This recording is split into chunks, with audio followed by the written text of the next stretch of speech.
નમસ્કાર. ઓમ વક્રતુંડ મહાકાય સૂર્યકોટિ સમપ્રભુ નિર્વિઘ્નમ કુરુ મે દેવ સર્વ કાર્યેષુ સર્વદા. મહાશિવરાત્રિ વિશેષ એ વિષય ઉપર આપણે થોડી વાતો કરીએ છીએ. ભગવાન ભોલેનાથ, દેવના દેવ મહાદેવ આદિ છે, અનંત છે. આદિ છે, અનંત છે. સાકાર છે, નિરાકાર છે. લિંગ સ્વરૂપ છે, સાકાર છે. એની અંદર જે પરમ તત્વ બિરાજમાન છે, લિંગની અંદર જે તેજ છે, જે જ્યોતિ છે, એ નિરાકાર છે. સાકાર અને નિરાકાર બંને શિવની અંદર ગણાયેલા છે, જોઈ શકાય છે.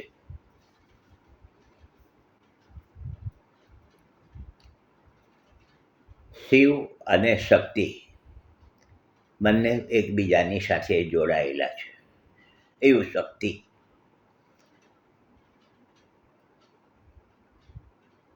આપણે શિવનું જે કંઈક નામ સ્મરણ કરીએ, જે કંઈક પૂજન અર્ચન કરીએ, તે આપણે આપણા માટે કરીએ છીએ, નહીં કે શિવ માટે. શિવને કોઈ જરૂર નથી. શિવ નિરાકાર છે, એને કોઈ અપેક્ષા નથી. પરંતુ આપણે આપણો પૂજા અર્ચન કરીએ છીએ શિવની, અને આપણે આપણો ભાવ વ્યક્ત કરીએ છીએ શિવની સાથે કે અમે આજે કંઈક ભાવપૂર્વક તમારું જે પૂજન અર્ચન નામ સ્મરણ કરીએ છીએ, સ્વીકારજો. અને દેવના દેવ મહાદેવ બહુ દયાળુ છે, ભોલેનાથ છે. ચપટી ભસ્મમાં આખા પૃથ્વીનું સામ્રાજ્ય આપી દે એવા દેવોના દેવ મહાદેવ છે.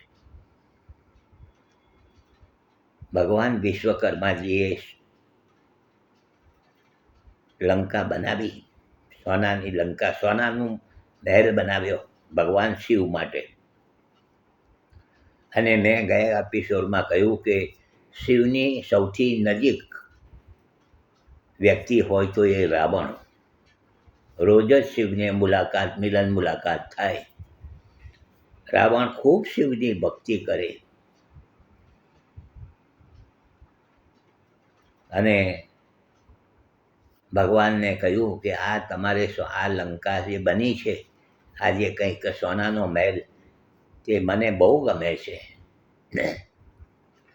અને ભગવાને કહ્યું કે ભાઈ તને આપી દઉં છું, મારે કંઈ જરૂર નથી. અને રાવણને આપી દીધો.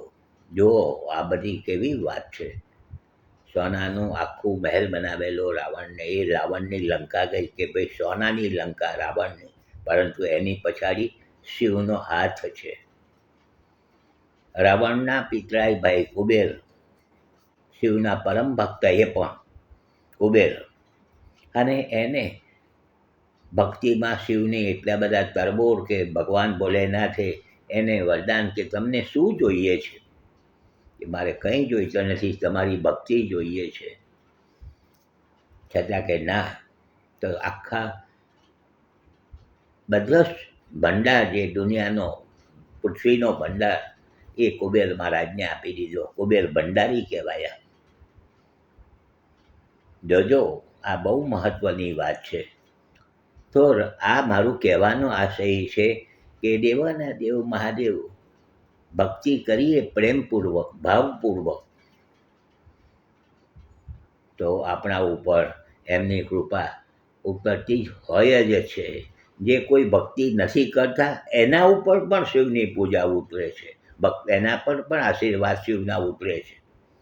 એવા શ્રી દેવના દેવ મહાદેવની મહાશિવરાત્રિ આવે છે. આપણે પણ એમનું નામ સ્મરણ કરીએ, પૂજન અર્ચન કરીએ, ભાવપૂર્વક કરીએ, કે જેથી કરીને ભગવાન ભોલેનાથ આપણું જે કંઈક અર્પણ કર્યું હોય તે સ્વીકારે.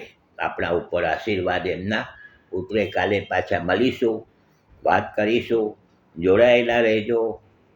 હસમુખલાલ ઝવેરીના સૌને નમસ્કાર. જય શ્રી કૃષ્ણ. ઓમ નમઃ શિવાય.